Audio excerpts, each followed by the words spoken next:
여러분 안녕하십니까? 참 좋은 아침입니다. 2013년 7월 23일 화요일입니다. 말씀으로 드리는 오늘의 번제 로마서 5장 12절에서 21절까지 말씀으로 같이 하겠습니다. 너무 깁니다. 그래서 우리가 12절만 읽고 그리고 17절로 넘어가서 마지막까지 읽습니다. 12절 시작. 그러므로 한 사람으로 말미암아 죄가 세상에 들어오고 죄로 말미암아 사망이 들어왔나니 이와 같이 모든 사람이 죄를 지었으므로 사망이 모든 사람에게 이르렀느니라. 17절부터 마지막까지 읽습니다. 시작.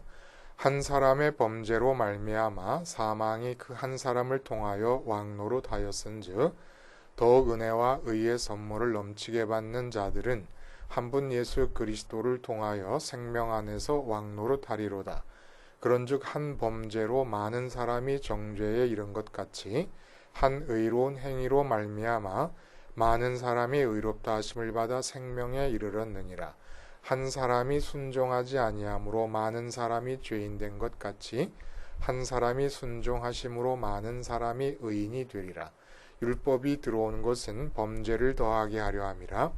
그러나 죄가 더한 곳에 은혜가 더욱 넘쳤나니 이는 죄가 사망 안에서 왕노릇한 것 같이 은혜도 또한 의로 말미암아 왕노릇하여 우리 주 예수 그리스도로 말미암아 영생에 이르게 하려 함이라.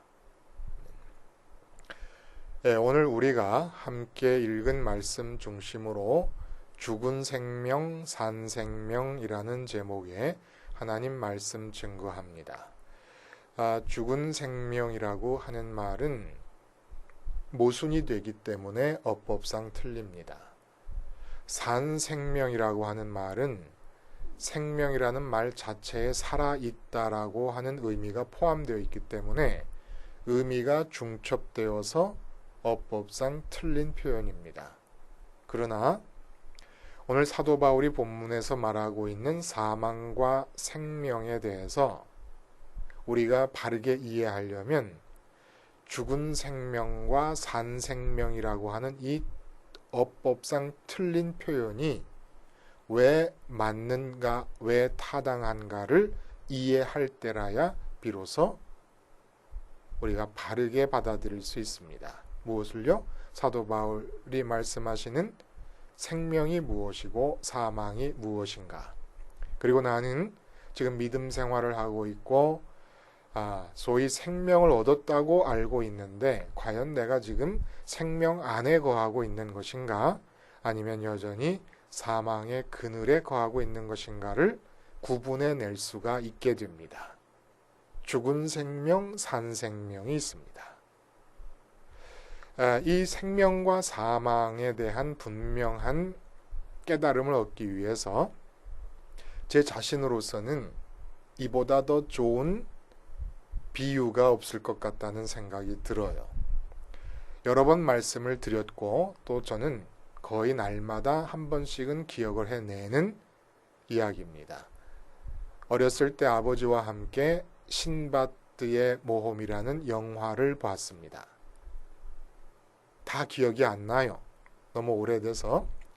그리고 그 단편적으로 기억이 나는 것들을 좀 온전하게 되살리려고 요즘 나오는 신바드의 모험에 관한 이야기들을 아무리 찾아봐도 도대체 제가 영화에서 본 그 이야기가 맞아 들어가는 그런 신바드의 모험이 없습니다. 우리 아이도 만화 영화 DVD를 하나 갖고 있는데 그 DVD에 나오는 신바드의 모험은 전혀 다른 내용이에요. 제가 본 것과. 어쨌든 중요하게 기억에 남아서 아직까지도 제가 신앙생활을 어떻게 해 나가야 될 것인가 하는 것을 생각할 때마다 도움이 되는 이야기는 그 신바드에 대적하는 악당이 나오는데 마법사입니다. 이 마법사를 물리쳐야 돼요. 그래야 공주를 구하게 되는 건지 보물을 얻게 되는 건지 그건 모르겠습니다만은 하여간 이 악당인 마법사를 물리쳐야 되는데 칼로 찔러도 죽지 않고 창으로 찔러도 죽질 않습니다. 칼로 베도 죽지 않아요. 이 마법사가 이렇게 칼에 맞고 창에 찔려도 죽지 않는 이유는 만화니까 여러분. 심장을 꺼내서 아주 깊은 산속 동굴에 숨겨놨습니다. 그리고 그 동굴 입구에는 머리가 7개인지 9개인지 12개인지 모르겠는데 하여간 머리가 여러 달린 뱀이 그 동굴 입구를 지키고 있는 거예요. 그래서 그 뱀을 물리치고 들어가서 동굴 속에 숨겨놓은 심장을 깨뜨리기 전에는 이 마법사는 죽지 않습니다. 근데 6개 머리가 달렸든 7개 달렸든 하여간 그 뱀을 죽이고 동굴에 들어가서 그 심장을 바짝 어깨 위로 들어가지고 땅에다 내침으로써 마법사가 죽는 그것을 기억하고 있습니다. 참 믿음과 연관되어서 지금 사도 바울이 생명과 사망을 이야기하고 있습니다. 여러분 이게 중요해요. 생명과 사망을 그냥 이야기하는 게 아니라 믿음과의 연관성 안에서 이야기하고 있습니다. 그래서 믿음 연관 안에서 생명과 사망을 이해하는데 생명이 무엇이고 사망이 무엇인가 이해하는데 이 신바드의 모험에 나오는 이 심장을 꺼내서 동굴 속에 숨긴 마법사의 이야기처럼 좋은 비유적 소재가 없다는 얘기입니다. 여러분, 우리가 지금까지 로마서를 통해서 계속 반복돼서 되어지는 얘기가 무엇입니까? 기독교의 믿음이 뭡니까? 믿음이라는 것은 보편적인 인간의 존재 방식입니다. 인간이 이 세상에서 산다고 할 때는 반드시 믿음이라고 일컬어지는 행위를 하게 됩니다. 그게 뭐라고요? 마음 심장을 꺼내어서 내가 기쁨과 만족과 행복을 얻을 수 있을 것이라 믿어지는 어떤 대상에게 내 마음 심장을 이식하는 겁니다. 그게 자식이든 사업이든 나의 건강이든 나의 미모든 그래서 뭐 가꾸고 성형수술하고 헬스클럽에 다니고 뭐 그러는 거 아니겠습니까? 하여간 그것이 무엇이든. 그러면 기독교의 믿음이란 무엇입니까? 그 어떤 마음에 끌릴 만한 대상을 다 제쳐놓고 오직 유일하게 하나님 한 분에게 나의 마음 심장을 꺼내어 드림으로써 하나님으로부터만 만족이 올 것을 기대하고 기쁠 것을 기대하고 행복할 것을 기대하며 사는 것, 이게 바로 기독교가 말하는 믿음이라는 얘기입니다. 그러면 어떻게 보이지 않는 하나님에게 우리의 마음 심장을 꺼내드립니까? 보이는 자식에게 마음을 꺼내줄 때와 사업에 꺼내줄 때와는 다르잖아요. 보이지 않으니까. 그래서 십자가에 달린 예수님과 연합함으로써 우리 마음이 하나님께로 가게 된다는 것, 이게 바로 기독교 믿음의 내용입니다. 마음을 꺼내서 어떤 대상에게 준다는 것, 드린다는 것은 모두가 다 같다는 얘기지요. 그러므로 데카르트의 명제는 틀렸습니다.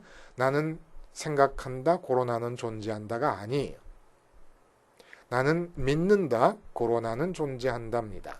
데카르트라는 사람은 생각한다, 생각이라는 것에 특별한 의미를 부여하고 그 생각이라는 것 자체에서 기쁨과 만족을 얻으려고 했던 생각의 마음을 꺼내주고 생각을 믿었던 사람일 뿐이지요. 자, 이런 믿음과 연관지어서 사도 바울이 말하는 생명과 사망이란 도대체 무엇을 말하는 것인가? 여러분, 믿음의 속성을 기억하십니까? 왜냐하면 생명과 사망이 믿음과 연관하여서 얘기되니까. 믿음의 속성이 뭐였어요? 아브라함의 예를 들면서 얘기한 게 믿음이라는 것, 마음을 꺼내서 어떤 대상에게 준다는 것은 행위 이전의 일이다. 믿음은 마음 심장을 꺼내주는 것이기 때문에 심장 안에 흐르는 피가 대상에 의해서 성분이 같아지게 된다. 그래서 아브라함의 혈통이 누구냐? 마음속에 흐르는 피가 뭡니까?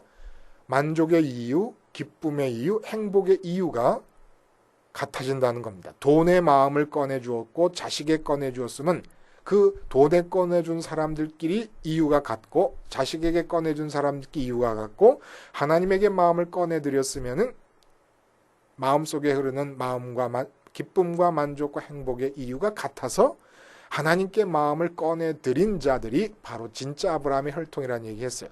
그리고 세 번째 속성은 내가 마음을 꺼내드린 하나님을 올라타고 하나님의 계획과 뜻이 이루어질 때 내 인생은 편승하여 가는 삶이라는 말씀을 했습니다. 마치 김연아라는 자식에게 마음을 꺼내준 김연아의 어머니가 김연아가 세계 1위의 피겨 선수 스케이팅이 되면서 그 기쁨을 함께 편승하고 가는 것과 같은 거예요. 박지성의 아버지가 박지성 선수의 삶을 축구 선수로서의 인생을 편승하고 가는 것과 같은 것이지요. 그리고 나서 말씀한 게 뭐였습니까? 믿음이라고 하는 것은 마음을 꺼내주는 것이기 때문에 꺼내어 갖다 심은 숙주, 그것이 무엇이든 그것과 화평의 관계를 이루어야만 한다. 거부 반응이 없이 화평 상태가 되어야 된다. 그러나 하나님 이외에 그 어떤 것과도 화평을 이룰 수 없는 숙주일 뿐이다. 라는 이야기를 어제까지 했습니다. 자, 그럼 오늘 믿음과 연관하여서 사망과 생명은 무엇일까요? 뭘 사망이라고 그러고 뭘 생명이라고 할까요? 생명은 우리나라 한자말이 참 좋아요. 날생자에 살아있다라고 하는 그런 생자에 명령할 때 명자를 씁니다. 그러니까 생명이라는 건 뭐냐면 살아서 움직일 수 있게 하는 힘입니다. 살도록 명령하는 것입니다. 너 살아라. 너 살아야 돼. 이렇게 주저앉아 있으면 안 돼. 열심히 활동하고 살아야 돼. 라고 내 마음속에 명령을 주는 것이 생명입니다. 근데 이 바로 생명이 뭐냐면 그렇게 보면 믿음 안에서 믿음과 연관하여 생각할 때 내 심장, 마음 심장을 꺼내어준 대상이 곧 그러니까 나에게 생명이 된다는 거예요. 내가 돈에게 마음의 심장을 꺼내서 갖다 이식하지 않습니까? 그러면 돈이 나한테 말하는 겁니다. 너 나를 벌고 싶다면서 그 나를 많이 모으고 벌려면 이렇게 앉아 있으면 안 되지. 열심히 자기 개발을 해야지. 열심히 투자를 해야지. 열심히 거래처를 찾아다녀야지. 이 명령을 하는 겁니다. 이게 바로 생명이라는 거예요. 살아야 될 이유입니다. 내가 마음을 꺼내서 이식을 시키게 되면 그 이식되어진 숙주로부터 내게 명령이 주어집니다. 이렇게 100번 얘기하는 것보다 예를 한번 드는 것이 훨씬 더 쉬울지 모르겠어요. 서울시내 한 교회에서 교육 목사님으로 심우하고 계시던, 지금은 아니에요. 지금은 어느 학교에 신학교의 교수로 가 계십니다. 그 교육 목사님으로 심우하고 계시던 친구 목사님에게 들은 이야기입니다. 당신이 섬기는 그 교회 안에서 거의 동시다발적으로 2개의 초상이 발생을 했답니다. 근데 전부 가장인 남편이 죽은 거예요. 2집 다. 그 아내들이 다 젊습니다. 한 집은 아이가 3이고 한 집은 아이가 2입니다. 젊은 아내들이 2분 다 직장 생활하지 않고 가정만 지키고 있다가 남편들이 2이 같이 죽었습니다. 2 집사님이 동시에 과부가 된 거예요. 2 과부가 된 집사님 가정을 저한테 이야기를 해 주십니다. 친구 목사님이 아이가 2 있는 이 과부 집사님 댁은 부유합니다. 아이가 3 있는 과부 집사님 댁은 가난합니다. 여유가 없습니다. 모든 목사님들이 신방 가서 아이를 봐서라도 열심히 사셔야죠. 힘을 내셔야죠. 하는 이 위로의 말이 여유가 있는 2 아이의 어머니 과부 집사님에게는 소용이 없더랍니다. 근데 여유가 없어 가난한 그 당장 먹고 살아야 되는 문제가 심각한 3 아이의 어머니인 과부 집사님은 남편을 잃은 슬픔을 떨치고 일어나더라는 거예요. 자식들을 먹여 살려야 되니까 내가 가만히 이렇게 있으면 남편 먼저 보내고 잘못하면 자식까지 다 죽게 될 판이니까 일어나서 떨치고 사는데 그 남편 죽었으므로 생기는 우울함을 깨끗이 짧은 시간 내에 잊어버리더라는 거예요. 억지로 움직이니까. 이때는 자식 3이 이 과부 집사님에게 생명입니다. 살아야 될 이유를 제공하는 거예요. 너 이렇게 앉아있으면 안 돼. 지금 나가서 자식 3이 먹을 돈을 벌어야 돼. 라고 명령하는 겁니다. 이게 바로 생명이라는 거예요. 살아야 될 이유, 나에게 삶의 활동을 명령하는 대상, 이것이 바로 생명입니다. 그러니까 자식 셋이 생명이에요. 내 안에 육체적으로 심장이 있고 폐가 있어서 박동하고 호흡하지만 그게 생명이 아니에요. 그건 목숨이지요. 생명이라는 것은 이렇게 내가 살아야 될 이유를 주는 것이 생명입니다. 근데 그 두 아이의 어머니, 부유한 집 집사님은 너무너무 오랫동안 남편이 먼저 가게 되어서 주어지는 그 우울함으로부터 벗어나지를 못하더란 얘기입니다. 여유가 있으니까. 자, 엊그저께 엘리베이터에서 택배 아저씨를 마주쳤어요. 씩씩해요. 근데 여러분 아시다시피 며칠 강릉이 전국에서 제일 더웠습니다.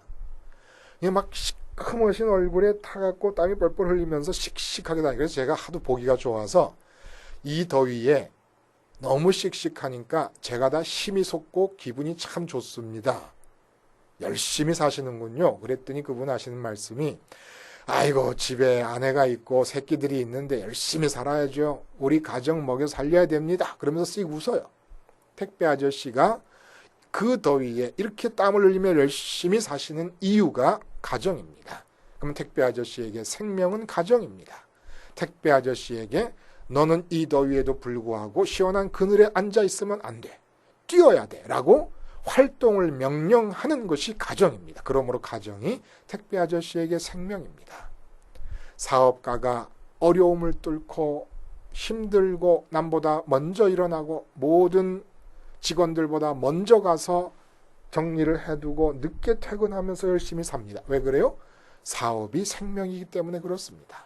사업이 명령하고 있는 거예요. 살아야 될 이유가 되는 겁니다. 여러분이 지금 활동하고 살면서 움직이시고 계시는 이유가 뭡니까?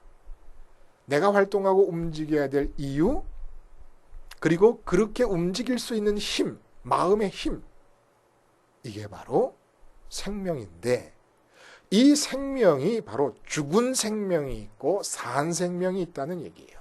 죽은 생명이 사도 바울 말씀하시는 사망이고, 산 생명이 사도 바울이 말씀하시는 생명이고 영생으로 이어지는 삶입니다. 죽은 다음에 영원한 멸망으로 들어가고 심판받아서 영원한 영생으로 들어가는 것 이전에 이미 생명이라고 하는 것은 이 땅에서부터 시작돼서 영원히 지속되는 겁니다. 사망도 이 땅에서부터 시작되고 진행되고 있으면서 영원히 계속되는 겁니다. 자, 그러면 이렇게 우리에게 살아있음을 명령하고 살아있어야 될 이유를 제공하는 것이 생명인데, 이 생명들이 죽은 생명이 있고 산 생명이 있다. 그래서 사망이고 생명이다. 뭘 말하는 걸까요? 위에서 예를 든 모든 경우에 있어서 그 예의 주인공들이 다 사망 가운데 있는 겁니다. 가난한 가운데 3명의 아이들을 떠맡게 된 과부 집사님, 아이들 셋 때문에 움직였잖아요. 그러면 그 아이들이 생명인데 죽은 생명입니다. 그러므로 그 과부 집사님은 아이들 셋 때문에 움직이셨다면, 사셨다면 사망 가운데 계시는 겁니다. 택배 아저씨, 너무 열심히 사는 씩씩한 모습이 아름답습니다. 그러나 불행하게도 그 택배 아저씨가 가정 때문에 그렇게 열심히 살고 있고 가정이 살아야 될 이유를 제공하고 있는 대상이라면 택배 아저씨는 사망 가운데 계시는 것입니다. 사업가 되시는 아빠가 사업 때문에 그렇게 열심히 사업이라는 활동을 하고 있다 그러면 아빠는 사망 가운데 계시는 분이십니다. 지금 왜 움직이고 계십니까? 왜 활동하고 계십니까? 그 활동하는 이유가 하나님 때문이 아니라면 다 죽은 생명입니다. 생명이 뭐라고요? 나에게 살아있을 힘을 제공하는 힘이고 나에게 살아야 될 이유를 제공하는 대상이 생명입니다. 그런데 하나님이 아니라면 그 대상이 그건 바로 사망입니다. 이 세상에 삼라 만상은 모두가 다 하나님으로부터 유래되었습니다. 그러므로 살아야 될 이유를 하나님으로부터 찾지 않으면, 특별히 사람의 경우에 주체적으로 하나님으로부터 살아야 될 이유를 발견할 수 없다 그러면 다 사망이에요. 왜냐하면 내가 지금 살아있는 이유, 쉽게 말해서 아이 셋을 둔 과부 집사님이 지금도 살아있는 이유는 아이 셋 때문이 아니에요. 남편 따라 그 엄마가 죽었어도 아이 셋은 하나님이 살리십니다. 오해하는 거예요. 내가 안 움직이면 아이 셋이 죽을 것 같습니까? 아닙니다. 과부 집사님이 아이 셋을 앞에 두고도 살아있는 이유는 아이 셋 때문이 아니라 하나님 때문에 살아계신 겁니다. 그러므로 내가 지금 살아야 될 이유는 아이 셋에서 발견하면 안 되는 거예요. 하나님으로부터 발견해야 되는 겁니다. 택배 아저씨가 더위에도 움직이면서 택배를 하시는 이유는, 물건을 날라다 주시는 이유는 가정 때문이면 안 됩니다. 하나님 때문이라야 합니다. 왜냐하면 택배 아저씨의 목숨이 지금도 살아있는 것은 하나님께서 그 목숨을 붙들고 있기 때문입니다. 예수님께서 이 땅에 오셔서 우리는 인류를 사랑하셨다고 얘기합니다. 이게 오해입니다. 예수님이 33년을 이 땅에서 사신 이유는 오직 하나님 아버지의 명령 때문이었습니다. 하나님의 아버지의 명령을 수행해 가는 동안에 아이 셋을 먹여 살릴 수 있는 돈이 하나님에 의해서 주어질 수도 있고, 택배 아저씨가 하나님 때문에 택배를 하는 동안에 가정이 지탱될 수 있을 수도 있고, 예수님께서 하나님 때문에 살고 있는 동안에 인류를 구원하는 역사가 이루어질 수도 있습니다만은, 예수님이 인류 때문에 활동하신 게 아니고 택배 아저씨가 가정 때문에 활동해서는 안 되는 것이고, 과부 집사님의 아이 셋 때문에 움직여서는 안 되는 겁니다. 이게 다 죽은 생명이고 사망 아래 거하고 있는 것입니다. 내가 지금 살아있는 이유는 하나님에게만 있습니다. 그러므로 하나님 이외에는 내가 살아있어야 될 이유를 찾을 수가 없는데도 불구하고, 애인 때문에, 남편 때문에, 아내 때문에, 가정 때문에, 사업 때문에, 내 건강과 미모와 인기 때문에 산다고 생각하며 활동한다는 것은 죽음으로부터, 하나님의 이유가 아닌 하나님 밖에 있는 사망의 그늘로부터 살아야 될 이유를 찾고 있는 것이기 때문에 사망입니다. 이건 사망이에요. 그래서 사도 바울이 아담의 이야기를 하는 겁니다. 왜 이렇게 됐습니까? 왜 이렇게 사망이 보편적이 됐어요? 하나님 바깥에서 살아야 될 이유를 찾는 이 보편적인 실제 상황이 왜 벌어졌습니까? 아담 때문에. 아담이 하나님을 등지고 범죄할 때에 아담 안에 내가 있었습니다. 또 거꾸로 이제 생명의 역사, 하나님에게 우리의 마음을 드림으로써 하나님으로부터 살아야 될 이유를 찾는 생명의 역사가 그리스도 한 분에게서 일어납니다. 어떻게 하면 됩니까? 십자가에서 죽으신 것은 그리스도 한 분이시지만은, 예수님 한 분이시지만은 내가 그 안에서 나의 죽음을 발견하는 겁니다. 마치 아담 한 사람이 죄를 졌지만 그 안에, 아담 안에 내가 이미 있었던 것과 마찬가지로 십자가에서 예수님이 죽으시지만 그 안에 내가 있어서 함께 죽었다고 고백할 때 내 마음이 하나님께 드려지고, 하나님께 드려진 마음을 통해서 내가 이 땅에서 1분을 살아도, 1시간을 살아도, 10년을 살아도 살아야 될 이유가 오직 아버지 하나님으로부터만 오는 상태, 하나님만이 오늘 내가 직장에 나가야 될 이유가 되는 것, 하나님만이 내가 오늘 자식을 키워야 될 이유가 되는 것, 자식 때문에 자식을 키우는 게 아니라 하나님 때문에 자식을 키우고, 직장 때문에 직장을 가고, 가정 때문에 직장을 가고, 월급 때문에 가는 게 아니라 하나님 때문에 직장을 가게 되는 것, 이게 바로 생명으로 옮겨진 삶이고, 이 생명으로 옮겨진 삶 속에서 진정한 만족과 기쁨과 행복이 주어지는 것이고, 그것이 바로 한 분 예수님께서 십자가에서 죽었는데 그 죽음 안에서 나의 죽음을 발견하는 모든 사람에게 주어진다는 이야기를 하는 것이죠. 마치 아담 한 사람이 범죄했는데 그 안에 장차 태어날 내가 들어있었으므로 그 죄의 결과가 내게 미쳤듯이 똑같이 말입니다. 기도하시겠습니다.